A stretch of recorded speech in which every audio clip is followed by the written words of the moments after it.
أشهد أن لا إله إلا الله وحده لا شريك له وأشهد أن محمدا عبده ورسوله أما بعد فأعوذ بالله من الشيطان الرجيم بسم الله الرحمن الرحيم الحمد لله رب العالمين الرحمن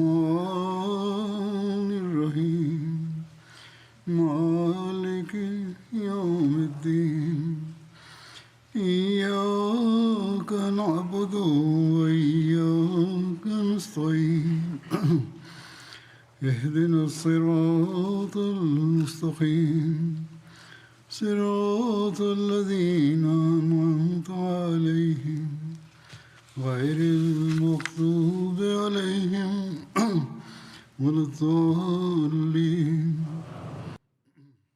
لا يزال الحديث عن غزوة حمراء الأسد، وأقدم لكم ما ذكره حضرة ميرزا بشير أحمد في بيان أحوال العودة إلى المدينة من معركة أحد وأحداث غزوة حمراء الأسد، مقتبسا من شتى كتب التاريخ.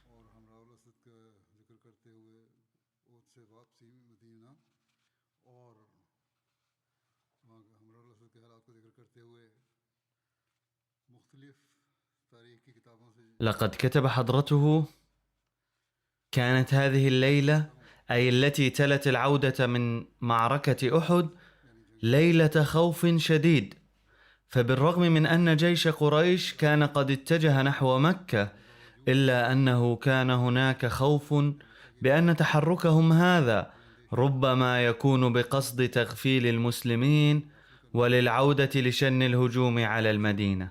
ولذلك قام المسلمون بحراسة المدينة، وظل الصحابة يحرسون بيت النبي صلى الله عليه وسلم طوال الليل خاصة. وفي الصباح علموا أن هذا الخوف لم يكن وهما، بل كان في مكانه، إذ بلغ النبي صلى الله عليه وسلم قبل صلاة الفجر أن جيش قريش قد توقف على مسافة 10 أميال من المدينة، وأن نقاشا حادا جرى بين زعماء قريش حول استغلال فرصة الانتصار هذه للإغارة على المدينة. ففريق منهم عير الفريق الآخر قائلا: لم تقتلوا محمدا صلى الله عليه وسلم، ولم تسبوا نساء المسلمين، ولم تستولوا على أموالهم، بل عندما غلبتموهم وكانت عندكم فرصة سانحة للقضاء عليهم قضاء نهائيا، تركتموهم هكذا ورجعتم ليجمعوا قوتهم ثانية.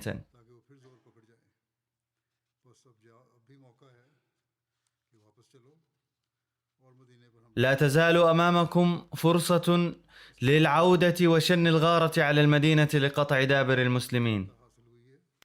بينما كان الفريق الآخر يقول: لقد أحرزتم انتصارا فاكتفوا به وعودوا إلى بيوتكم كي لا تخسروا هذا الصيت أيضا ويتبدل انتصاركم هزيمة، لأنكم إن عدتم وهجمتم على المدينة فإن المسلمين سيقاتلونكم باستماتة، وسيخرج لقتالكم من لم يحضر وقعة أحد أيضا. في النهاية غلب الفريق المتحمس في النقاش، فاستعدوا للعودة والهجوم على المدينة. وعندما علم النبي صلى الله عليه وسلم بهذا التطور، أمر على الفور أن يعد المسلمون عدتهم للخروج، ولكنه قال: لا يخرجن معنا إلا من حضر يوم أحد. لقد ذكرت هذا الأمر التاريخي من قبل أيضا، ولكني أذكر معه الآن أمورا إضافية. كان معظم مجاهدي أحد جرحى، ومع ذلك خرجوا مع سيدهم مضمدي الجراح. لقد خرج المسلمون بهذه المناسبة بفرح وحماس، بحيث بدا كما لو كان جيشا منتصرا خرج بعد انتصاره في مطاردة العدو المهزوم. قطع النبي صلى الله عليه وسلم مسافة 8 أميال ووصل إلى حمراء الأسد، حيث عثر على جثتين لمسلمين. تبين بعد تحري الأمر أنهما عينان كان النبي صلى الله عليه وسلم أرسلهما وراء قريش لاستطلاع أخبارهم، ولكن الكفار تمكنوا منهما وقتلوهما.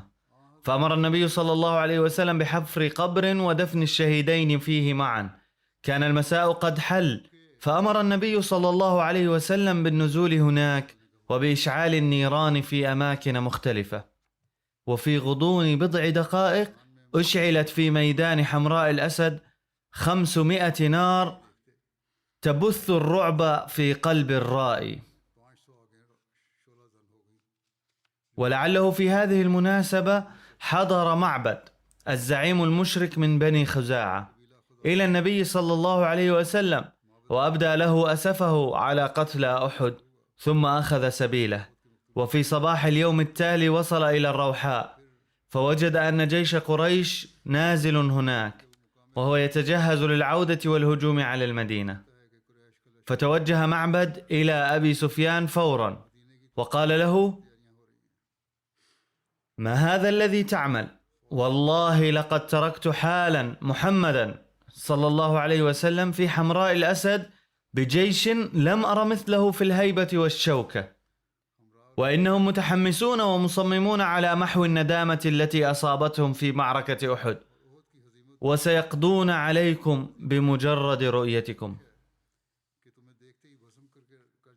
فأرعبت مقالة معبد أبا سفيان وأصحابه، فانثنى عن عزمه على السير نحو المدينة، فلم يلبث أن سار مع جيشه إلى مكة. ولما بلغ النبي صلى الله عليه وسلم أن جيش قريش قد فروا إلى مكة، شكر الله تعالى وقال: إنها هيبة الله التي سلطها على قلوب الكفار. وكما قلت آنفا، لقد سبق أن تناولت هذا الحادث مفصلا، وهذا ملخصه فقط. وبعد ذلك بقي النبي صلى الله عليه وسلم في حمراء الأسد ليومين أو 3 أيام، وعاد إلى المدينة بعد غياب دام 5 أيام.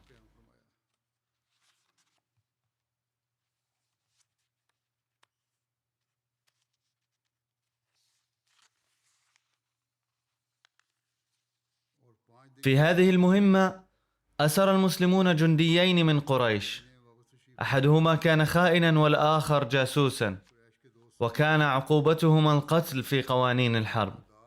فقتلا بأمر النبي صلى الله عليه وسلم، وكان منهما شاعر مكة الشهير أبو عزة الذي أسره المسلمون في غزوة بدر، ثم أطلقه النبي صلى الله عليه وسلم من دون فداء بعد أن استرحم ووعد أنه لن يخرج لقتال المسلمين مرة أخرى. لكنه غدر وانضم إلى الحرب ضد المسلمين مرة أخرى، ولم يشارك في الحرب فقط، بل حرض الآخرين أيضا بقصائده المثيرة. ولأن خيانة رجل كهذا لابد أن تكون ضارة جدا بالمسلمين، فلما أسره المسلمون مرة أخرى أمر النبي صلى الله عليه وسلم بقتله.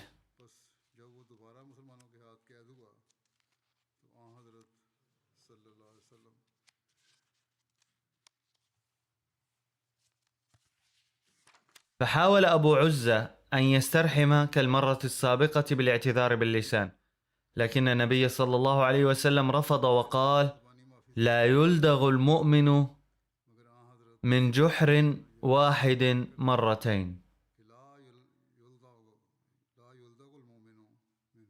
والأسير الآخر هو معاوية بن المغيرة، وكان هذا الشخص من أقارب عثمان بن عفان رضي الله عنه، لكنه كان معارضا شديدا للإسلام.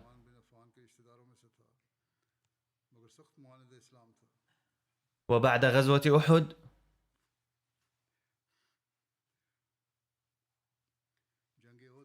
كان يتجول في ضواحي المدينة سرا، لكن الصحابة رأوه وأمسكوه وجاءوا به إلى رسول الله صلى الله عليه وسلم، وتركه النبي صلى الله عليه وسلم بناء على شفاعة عثمان رضي الله عنه، على وعد بأنه سيغادر المدينة خلال 3 أيام، وإلا سيقتل عقابا للجاسوسية. كان قد حذر أولا أن غادر في 3 أيام، وإلا ستؤخذ بجريمة التجسس ويكون جزاؤك القتل.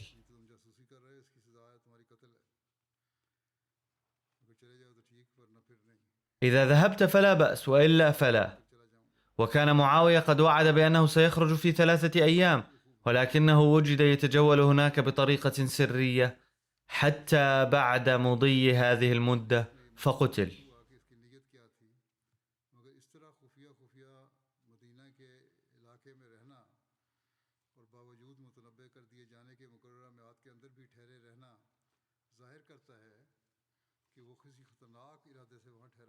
لم يذكر في التاريخ نيته، إلا أن قيامه في منطقة المدينة بهذه الطريقة السرية والبقاء هناك حتى بعد فترة الإنذار المقررة يدل على أنه كان يقيم هناك بنية خطيرة.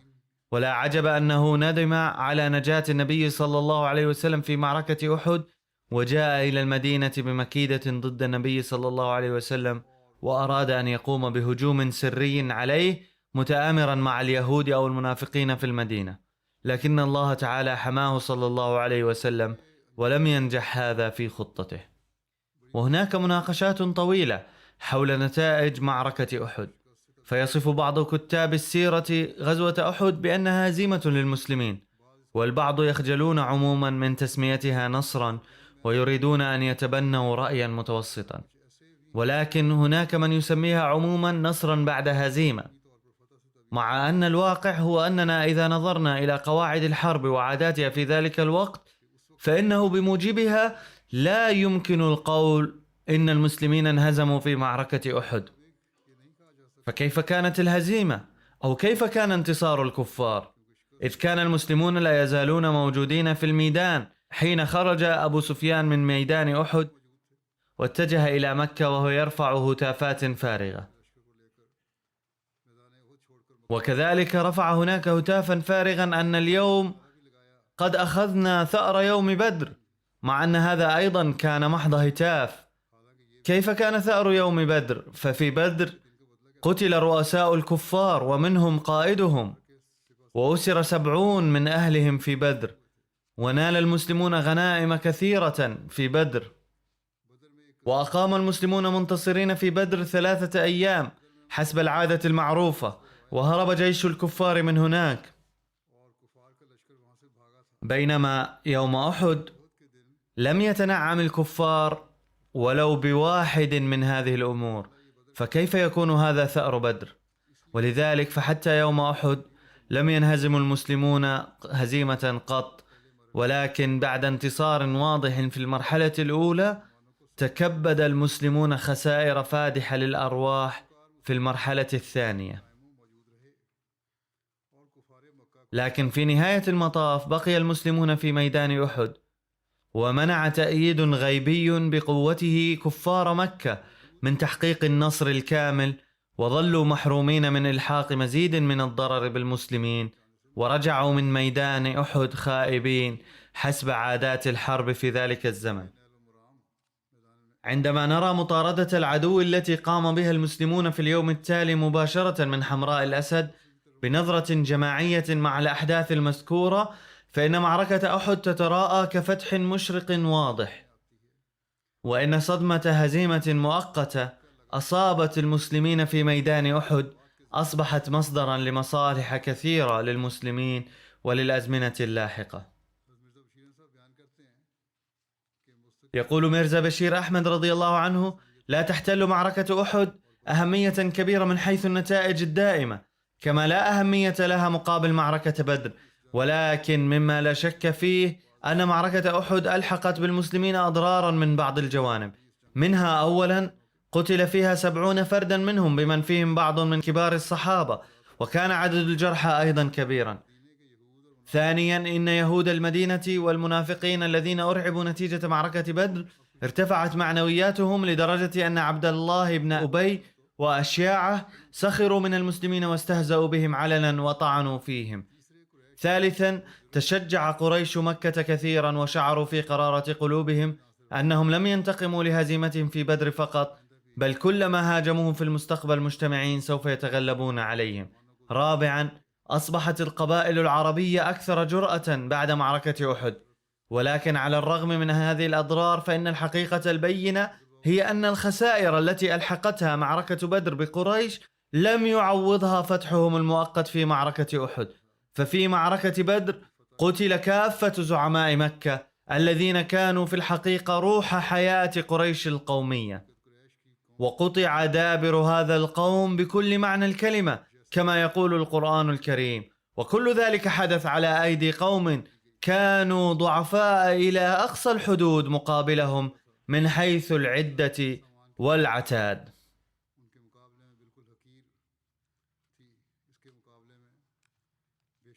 لا شك أن المسلمين تكبدوا خسارة في ميدان أحد، ولكنها كانت ضئيلة جدا ومؤقتة مقابل خسارة منيت بها قريش في معركة بدر. إن النبي صلى الله عليه وسلم الذي كان نقطة مركزية للمجتمع الإسلامي وكان الهدف الحقيقي لمكايد قريش المعادية كان حيا يرزق بفضل الله تعالى. وبالإضافة إلى ذلك كان كبار الصحابة أيضا ما عدا واحد أو اثنين بخير وعافية. وأضف إلى ذلك أن هزيمة المسلمين هذه كانت مقابل جيش كان عدده أكثر منهم بأضعاف مضاعفة، وكان أقوى منهم بكثير من حيث العدة والعتاد. باختصار، إن هزيمة المسلمين في معركة أحد كانت شيئا لا يذكر مقارنة مع فتحهم في معركة بدر، وإن خسارتهم في معركة أحد كانت مفيدة جدا لهم من حيث أنه قد اتضح لهم كوضح النهار أن اتخاذهم خطوة تنافي مشيئة النبي صلى الله عليه وسلم وتعليمه لا يمكن أن يكون مدعاة لفلاحهم أو نجاحهم أبدا. لقد اقترح النبي صلى الله عليه وسلم مواجهة العدو في المدينة وسرد رؤياه أيضا في تأييد ذلك، ولكن الناس أصروا على مقاومتهم خارج المدينة. لقد كلف النبي صلى الله عليه وسلم بعضهم بحماية ممر جبلي، ووصاهم بشدة أن لا يتركوا المكان مهما حدث، ولكنهم نزلوا من المكان من أجل الغنائم. لقد ظهر الضعف العملي من جماعة صغيرة، ولكن ما دام التمدن البشري يجعل الجميع ينخرطون في سلك الوحدة، لذا مني الجميع بخسارة نتيجة الضعف المذكور، كما أنه لو جنى المسلمون فائدة لاستفاد منها الجميع. فالمبدأ المعروف هو أن ضعف بعض الناس يلحق الضرر بالمجتمع كله في بعض الأحيان، وكذلك الفائدة تعم المجتمع كله.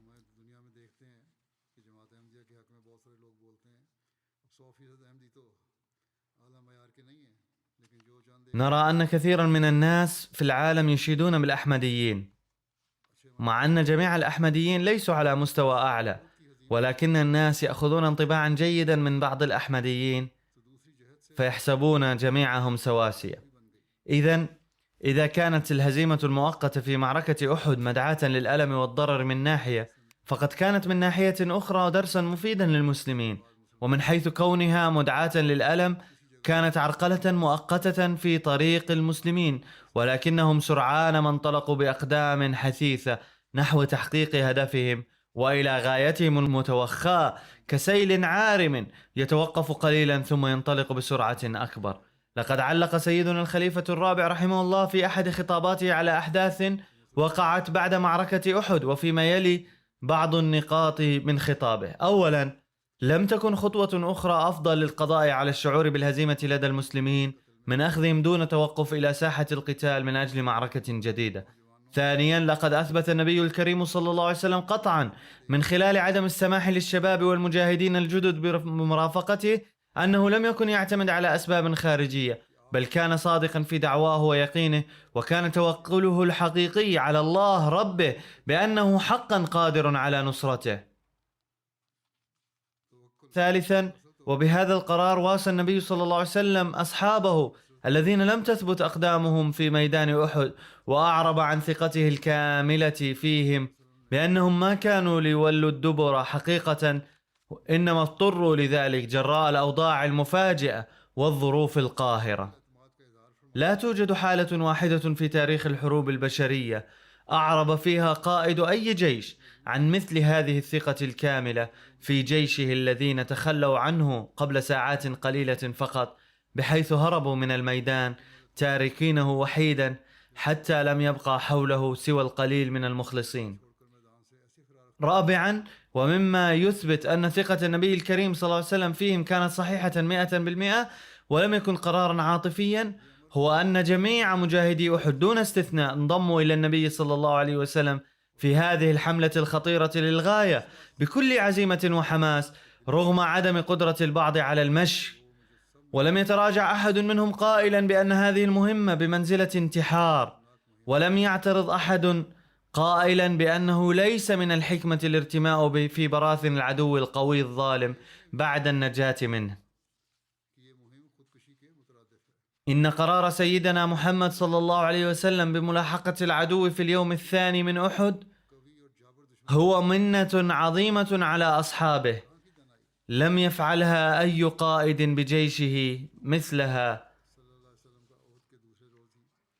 بحيث شفى خاطرهم المجروح في لمح البصر. اللهم صل على محمد وعلى آل محمد وبارك وسلم إنك حميد مجيد. خامسا، تثبت الأحداث اللاحقة أنه لم تكن لخطوة النبي صلى الله عليه وسلم هذه مزايا نفسية ومعنوية فحسب، بل ثبت لها فعالية كبيرة من الناحية العسكرية أيضا، فقد امتنع بها العدو عن هجوم آخر أكثر خطورة، بل وعاد خائبا ومرعوبا رعبا شديدا بدلا من أن يعود غارقا في نشوة النصر. وهكذا ودون مزيد من الخسارة حصل النبي الكريم صلى الله عليه وسلم على العديد من الفوائد العظيمة بحكمته وفطنته. يقول حضرته رحمه الله: لا شك أن النظر في غزوات النبي صلى الله عليه وسلم يلقي ضوءا مدهشا على قدرات النبي صلى الله عليه وسلم الممتازة وعديمة النظير التي كان يتحلى بها بدرجة عليا كقائد للجيش.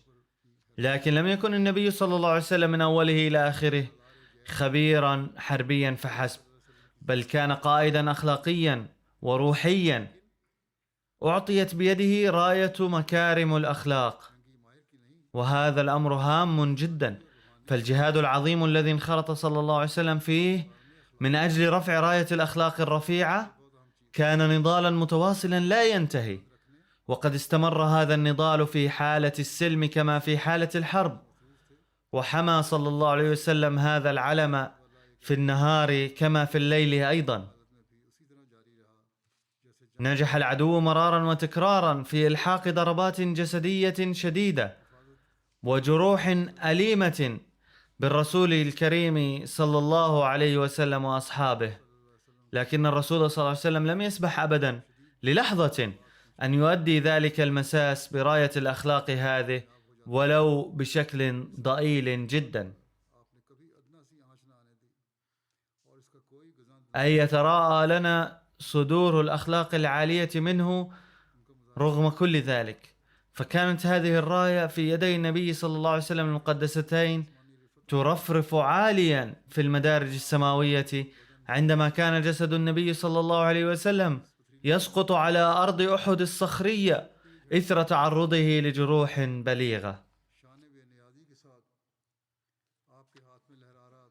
وكانت هذه الراية رفيعة في يدي الرسول صلى الله عليه وسلم بمجد عجيب عندما كانت أجساد الصحابة تتساقط أشلاء في كل مكان، فقد استمر بقوة كبيرة هذا الجهاد لأخلاق محمد صلى الله عليه وسلم والصحابة الذين كانوا معه إلى جانب غزوة أحد.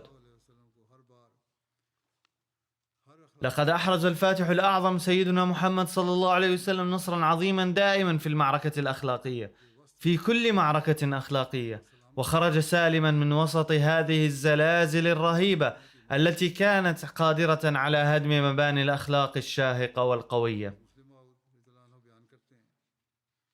يقول سيدنا المصلح الموعود رضي الله عنه: في معركة أحد نشأ في الظاهر جانب الهزيمة بعد الانتصار، ولكن هذه المعركة كانت في الحقيقة آية عظيمة على صدق محمد رسول الله صلى الله عليه وسلم. ففي هذه المعركة أحرز المسلمون الانتصار أولا بحسب ما كان قد تنبأ به رسول الله صلى الله عليه وسلم، ثم بحسب نبوءته قتل فيها عمه العزيز، ثم بحسب نبوءة النبي صلى الله عليه وسلم قتل حامل لواء جيش الكفار، ثم بحسب نبوءته أصيب حضرته صلى الله عليه وسلم بجروح كما استشهد الكثير من الصحابة.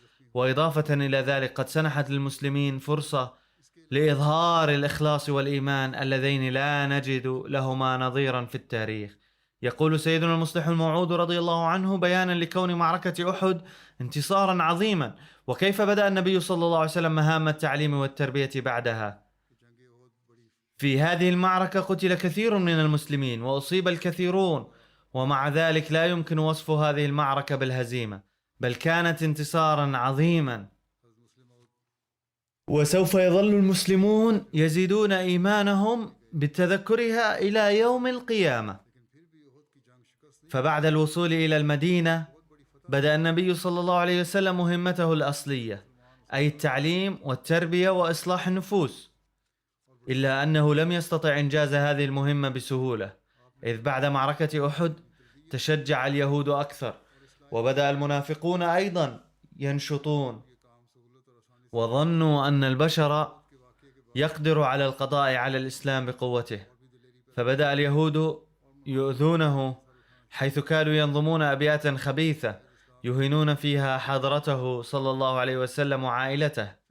ومرة ذهب النبي صلى الله عليه وسلم إلى حصن اليهود لحسم نزاع، فتآمروا أن يقتلوه بإسقاط حجر كبير عليه، لكن الله سبحانه وتعالى أنبأه بذلك، فعاد من هناك دون أن يقول شيئا، واعترف اليهود بذنبهم لاحقا.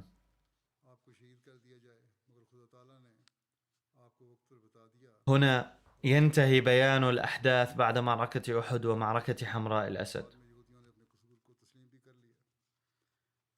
إنني دوما ألفت أنظاركم إلى الدعاء لأوضاع العالم والمسلمين وفلسطين، ويبدو من بعض الأوساط أن إطلاق النار قد يتوقف لمدة قصيرة، لكن الأوضاع التي تبدو في الآفاق توحي بأن ممارسة الظلم على الفلسطينيين لن تنقطع، لذا ثمة حاجة ماسة للدعاء الكثير. وفق الله الفلسطينيين أيضا لينيبوا إليه سبحانه وتعالى. على كل حال قد هيأ الله سبحانه وتعالى الأسباب لتحطيم غطرسة المتكبرين أيضا، ويبدو أن الله سبحانه وتعالى قد بدأ العملية لكسر كبرهم، والله أعلم متى ستتم هذه العملية. فمن المحتم أن كبر هؤلاء بدأ يتحطم الآن، إذ قد ظهر من بينهم معارضون لهم. ففي أمريكا أيضا تحدث الاحتجاجات، والحكومة تستخدم القوة لإنهاء الاحتجاج، ويمكن أن تنطفئ نيران الاحتجاج مؤقتا، إلا أن الجذوات ستشتعل من جديد. نسأل الله سبحانه وتعالى أن يهب العقل للقوى الكبرى لتعدل، فهم لأنفسهم يكيلون بكيل وللآخرين بكيل آخر، وهذا الشيء بالذات سيتسبب في تمزق الأمم المتحدة أيضا. الأمر الثاني الذي أود أن أطلب منكم الدعاء لأجله هو صحتي. وقد كنت منذ فترة أعاني من مشكلة في صمام القلب، وكان الأطباء ينصحونني بإجراء جراحة، فكنت أؤخر الأمر، ولكن مؤخرا قال لي الأطباء إن الوضع قد تطور كثيرا ولم يبقى مجال للتأخير، فبحسب نصيحتهم قد خضعت للجراحة في الأيام الأخيرة، حيث قام الأطباء بتغيير صمام القلب ونجحت العملية بفضل الله، ولذلك لم أستطع حضور المسجد أيضا لبضعة أيام استجابة لتوصية الأطباء. والآن يقول الأطباء أن العملية كانت من الناحية الطبية ناجحة بفضل الله، فأرجو الدعاء أن أكون بصحة جيدة ما قدر لي سبحانه وتعالى من حياة.